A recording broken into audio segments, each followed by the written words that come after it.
What if falling in love isn't an accident, but a secret design your heart and your mind have been preparing for all along? We like to believe love is sudden. A lightning strike. A miracle we couldn't see coming. And in some ways, it is. But what if the lightning doesn't come from nowhere? What if it has been forming quietly, gathering its power inside of us, waiting for the right moment, the right face, the right spark to set it free? It begins small, almost invisible. A glance that lingers for half a second longer than it should.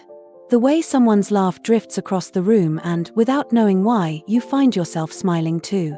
The simple brush of a hand against yours, and suddenly you are aware of every nerve in your skin. These are the sparks. Tiny, fragile, almost easy to dismiss. And yet they are powerful enough to change the course of a life. Scientists will tell you that, in those moments, the brain is alive with chemistry. Dopamine rises, whispering this is reward, this is joy, keep looking. Adrenaline flows, your heart beats faster, your palms grow warmer. Even oxytocin, the hormone of bonding, can begin to stir in the very first touch. But if you ask someone in love, they will never say chemicals. They will say magic. Because that is what it feels like. Think of the last time someone truly caught your attention. The way their eyes seemed to lock onto yours, as if you were the only two people in the world. The way a simple hello carried more weight than 1,000 ordinary conversations. The way the ordinary world suddenly felt charged, as if a hidden light had switched on.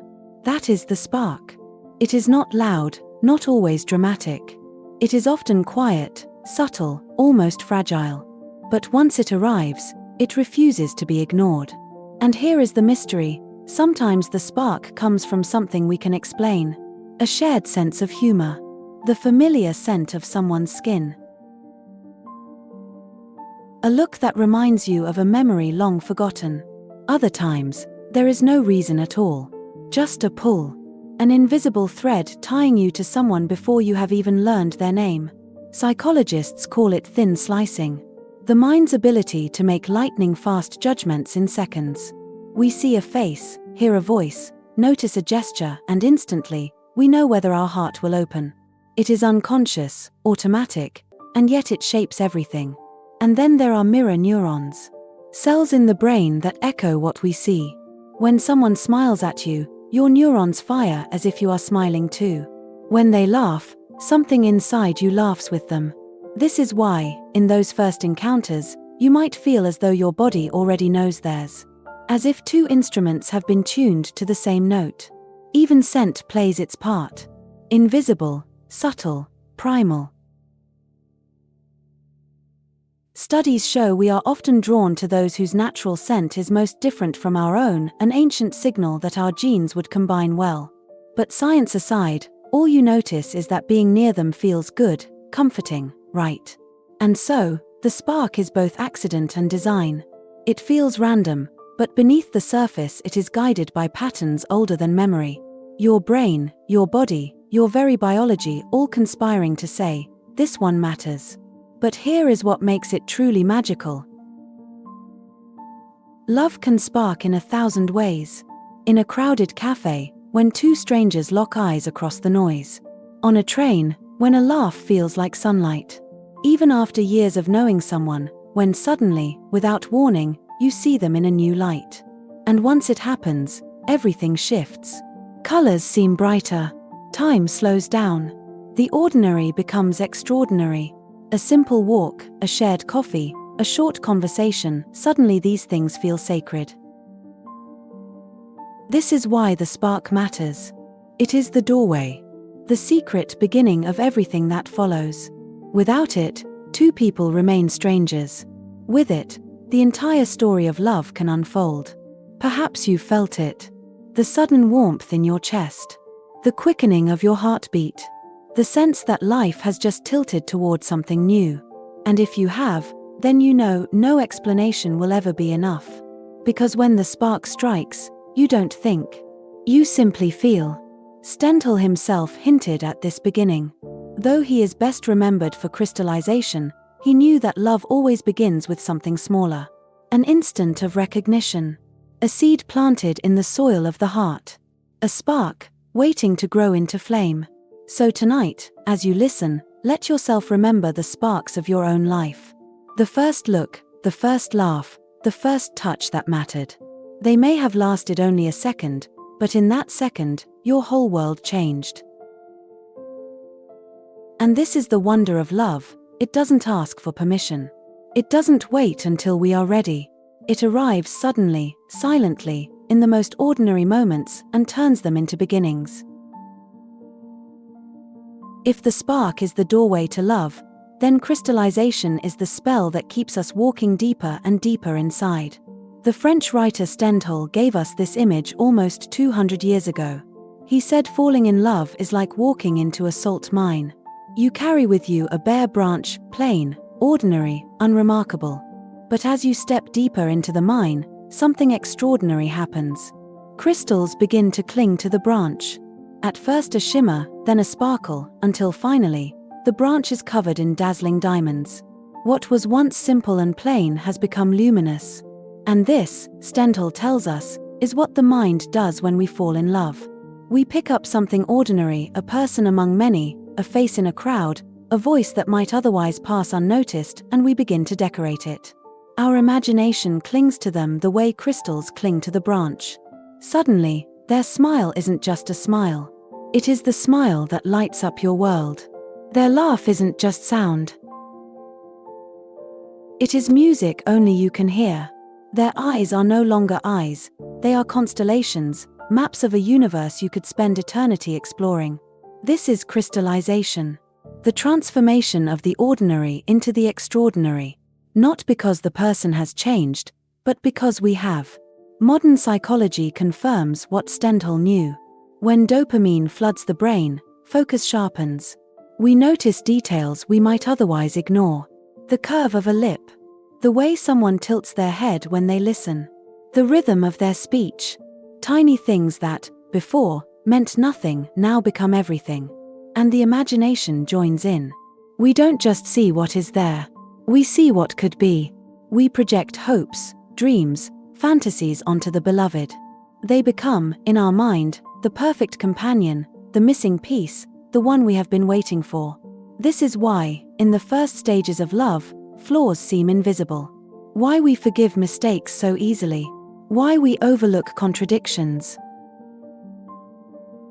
The mind is polishing diamonds, refusing to see the branch beneath. Think of the first time you were enchanted by someone. Maybe it was the way they held your gaze as if they could see through you. Or the way their presence made the air feel charged. Little by little, you began to decorate them. Their words seemed wiser. Their gestures seemed more graceful. Even their silences seemed full of meaning. You were carrying a branch, and your imagination was covering it with diamonds. And here is the beauty: the diamonds are real to you. They sparkle in your thoughts, they shimmer in your memories, they glow even in their absence. And because they are real to you, they become real in the experience of love itself. But there is more. Crystallization doesn't stop at the beginning. It deepens. Each interaction adds new layers. A shared joke, a secret, a glance across the room. Each moment another crystal, another sparkle. Until the beloved shines so brightly in your mind, you can hardly imagine life without them. Stendhal knew this process could be both wondrous and dangerous. Wondrous, because it lifts us into ecstasy. Dangerous, because it blinds us to reality. We may see diamonds, when there are only crystals of salt. We may worship an image of perfection that no human being can sustain. And yet, even knowing this, we cannot resist. Because love is not built on reality alone. It is built on imagination, on dream, on the stories we tell ourselves about the one we adore. Science supports this too. Neuroimaging shows that in early love, the areas of the brain linked to judgment and criticism actually quiet down. It's as if the brain itself chooses not to see the flaws. It chooses instead to amplify reward, to magnify beauty, to paint the beloved in colors too radiant for the rest of the world. And perhaps this is necessary. Perhaps love could not begin without this blindness, this crystallization. Because love demands risk. It asks us to step into uncertainty, to open our hearts to another. And without the glow of diamonds, would we ever dare to take that leap? Think of a winter tree. Bare branches, nothing remarkable. But then comes the frost. The morning sun catches on the ice, and suddenly every branch is glittering, every twig a jewel. The tree itself hasn't changed, but the way we see it has. And that is love. Ordinary life, lit up by extraordinary vision. This is why people in love speak in poetry, why they compare a person's eyes to stars, their lips to roses, their voice to music. It is not exaggeration, it is crystallization. It is the mind's attempt to capture the impossible glow it now perceives. But let's not mistake it for delusion. Love is not only fantasy. Crystallization is not just deception. It is also creation. Because when we treat someone as luminous, we invite them to shine. When we believe in their beauty, their goodness, their strength, we give them space to grow into that vision. This is why being loved can feel like becoming more yourself. Because someone is reflecting back to you not just who you are, but who you could be. So yes, crystallization can mislead. It can blind. But it can also awaken. It can make us kinder, braver, more open. It can help us see the sacred in the ordinary, the extraordinary in another human being. And maybe that is the point. Not whether the diamonds are real, but that, for a time, we get to live in their glow. If you've felt it, you know. The way the heart leaps at a simple text message. The way your body remembers their presence even when they are gone. The way you carry them into your dreams, polishing and polishing the image until it sparkles beyond recognition. That is crystallization. It is love's most enchanting trick. And though it may not last forever, it gives us something we carry always, the memory of seeing the world, and another person, lit up like diamonds.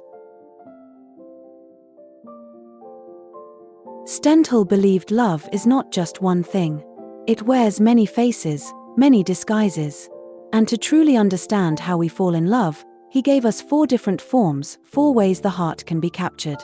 The first is passion love. This is the love that consumes. The wildfire. The kind that strikes suddenly, leaving you breathless, sleepless, unable to think of anything but them. You wake up with their name in your mind, you go to sleep with their image behind your eyes. Every word they speak feels like prophecy. Every touch feels like revelation. Science tells us that passion love is fueled by a surge of dopamine and norepinephrine, chemicals that sharpen focus, heighten energy, make the world feel charged. That's why people in new love often say they don't need to eat, don't need to sleep. They are intoxicated, high on the presence of another human being. But to the one in it, this isn't biology. It's destiny. It feels like the universe itself has chosen this meeting, this bond. And even if it burns fast, even if it cannot last forever, passion love reminds us of love's power to make life electric. The second, Stendhal said, is gallant love.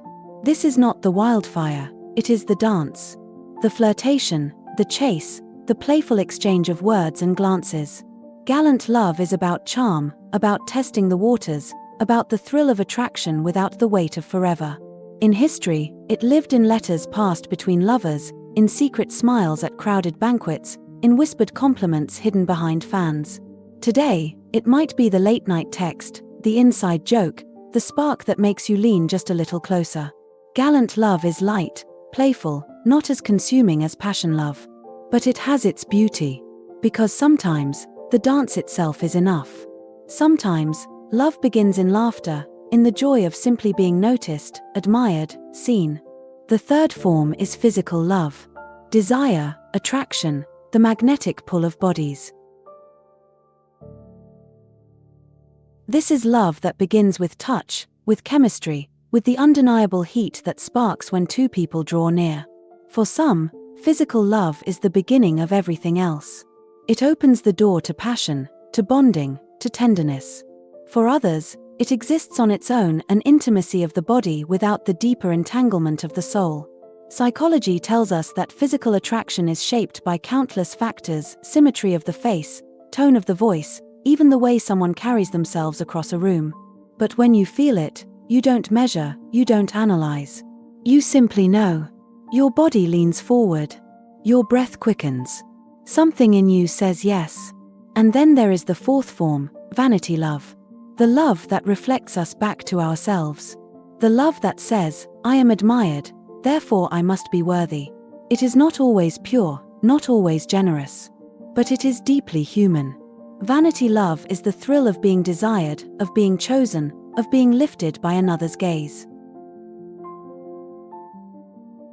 It is the warmth of recognition, the comfort of knowing that someone sees you as special, valuable, beautiful. And though it may sound shallow, it serves a purpose. Because sometimes we need that mirror. Sometimes, in being loved for our reflection, we learn to love ourselves more fully. These are the four loves Stendhal gave us. Passion love, gallant love, physical love, vanity love. 4 paths, 4 beginnings, 4 ways the heart can awaken.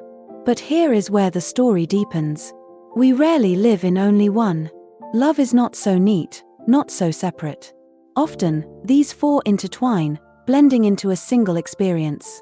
A relationship may begin with physical love, the spark of attraction, and grow into passion love, wild and consuming. It may hold gallant love in its early dances, its playful beginnings, before deepening into devotion. Even vanity love plays its part, reminding us of our worth, fueling the confidence that allows us to give more freely. So love is not a single road. It is a weaving of many threads. And Stendhal's gift was to remind us that each thread has its place. None is lesser, none unworthy. Each has its beauty, its danger, its role in the grand design of how we fall in love. Think of your own story. Was there a time when passion love carried you away, like a river too strong to resist? Or a time when gallant love lifted you into laughter, making even the smallest exchanges feel like a game of destiny? Have you known the pull of physical love, the magnetic truth of desire, or the quiet comfort of vanity love, the knowledge that in someone's eyes, you were radiant? Each of these is real. Each of these shapes us. Each of these reveals the mystery of love in its own way. And perhaps this is why love never feels the same twice. Because every time it arrives, it wears a new mask, a new blend of these 4. Sometimes a storm, sometimes a dance, sometimes a flame, sometimes a mirror. And always, in its own way, a mystery. Science tries to explain this too. Passion love shows up in brain scans as fire in the limbic system. Gallant love might live in dopamine circuits of reward and novelty. Physical love burns in the senses, the skin, the body. Vanity love lives in the social brain, the networks of self-image and recognition. But together, they weave something far greater than chemicals. They weave the stories we live for. The poems we write, the songs we sing, the dreams we cannot let go of. Because whether love is passion, or play, or desire, or vanity, what matters is that it makes us feel alive. It pulls us out of the ordinary. It reminds us that we are part of something larger than ourselves. And maybe that is why Stendhal's 4 loves still speak to us today. Because we recognize them. We see them in our lives, our memories, our longings. We know that love is not one shape but many, and that in each shape, it has the power to transform us. So, as you listen, ask yourself, which of these loves has touched you? Which has carved its mark on your heart? And which, perhaps, is still waiting just around the corner? We have walked through the spark, the first breathless moments of love. We have wandered into Stendhal's Crystallization, where imagination covers the beloved with diamonds. We have walked through the 4 shapes of love: passion, gallant, physical, and vanity, each carrying its own light. But now we come to the deepest question. Why does love feel like destiny? Why does it so often seem that, out of all the billions of people on Earth, this one person was meant to cross our path? Psychology gives us many answers. It speaks of projection, the way we place parts of our own soul onto another, and then recognize ourselves in them. It speaks of attachment, the patterns formed in childhood that draw us toward certain bonds again and again. It speaks of archetypes, the ancient symbols buried in our unconscious, whispering that this one is the hero, this one is the muse, this one is the shelter. And yet, even with all these explanations, something remains unspoken. Because when we fall in love, we feel fate. We feel the pull of a story being written around us. We feel as though the universe has conspired to place two lives on the same page at the same time. Maybe this is how the mind works. It is a storyteller. Every glance, every touch, every coincidence becomes a line of narrative. The moment you met becomes a prologue. The hours you spend together become chapters. The hope of forever becomes the ending you long for. We are creatures of meaning. And love gives us meaning more powerful than almost anything else. It tells us, your life is not random. Your days are not empty. You are here to find and to be found. And perhaps that is why even science cannot fully erase the mystery. Because in the presence of love, we do not just survive, we transcend. We rise above the ordinary. We dream, we imagine, we create. Love makes poets of us all. Stendhal himself knew this. Though he studied love as if it were an art, he also surrendered to its spell. He knew that the mind decorates, invents, transforms, but he also knew that, without this illusion, life would be smaller, dimmer, colder. So love feels like destiny not because it is perfect, but because it changes the way we see the world. It transforms coincidence into miracle. It turns strangers into soulmates. It makes us believe that our lives are chapters in a book written by something greater than ourselves. Think about it. That one meeting that changed everything. That single choice, that single moment of timing. Had you left 5 minutes earlier, you would never have crossed paths. Had you chosen a different seat, a different cafe, a different train, your lives might have flowed past each other like rivers that never meet. And yet, somehow, you did meet. And because of that, your life was never the same again. Is that chance? Or is that destiny? The heart doesn't care. It only knows the wonder of finding someone who feels like home. Modern science has tried to map love, to chart its chemicals, its circuits, its patterns. And yes, we can explain some of it. We know the role of dopamine in desire, of oxytocin in bonding, of serotonin in obsession. We know how the brain lights up when we see the face of someone we love. But even after all that, a mystery remains. Why this person? Why this moment? Why this story? And maybe that is the answer. Love is not meant to be solved. It is meant to be lived. It is both chemistry and poetry, science and myth. It is the spark, the crystallization, the four loves, and the feeling of destiny all woven together. And here is the gift. Every time we fall in love, we are given the chance to see the world anew. To see not just another person, but the reflection of our own longing, our own beauty, our own hidden light. To be reminded that life is more than survival, that it is a wonder, and story, and creation. So, how do we fall in love? We fall through sparks, through imagination, through desire, through vanity, through play, through passion. We fall by decorating branches with diamonds, by believing in beauty, by surrendering to stories. We fall because something in us is always waiting to be awakened. We fall because, without love, life would lose its depth. And perhaps this is why, no matter how many times it happens, it always feels like the very first time. Because each love writes a new story. Each love gives us new eyes. Each love is a new chance to be reborn. So if you are in love, treasure it. If you are waiting for love, trust it will come. And if you have lost love, remember that it has not left you. Every glance, every spark, every moment of tenderness lives on inside you, shaping who you are, reminding you that your heart was made to feel deeply. And if these words have touched you, don't forget to like this video, subscribe, and stay with us as we keep exploring the mysteries of the heart together. Love is both illusion and truth, both chemistry and magic, both chance and destiny. And perhaps that is why it never loses its power to surprise us. Because every time love arrives, it feels like the beginning of the world all over again. It writes a story only your heart could tell. It reminds you that life is brighter, deeper, and far more beautiful than you ever imagined. Thank you for being here with me. Take care of your heart. And may love always guide your path.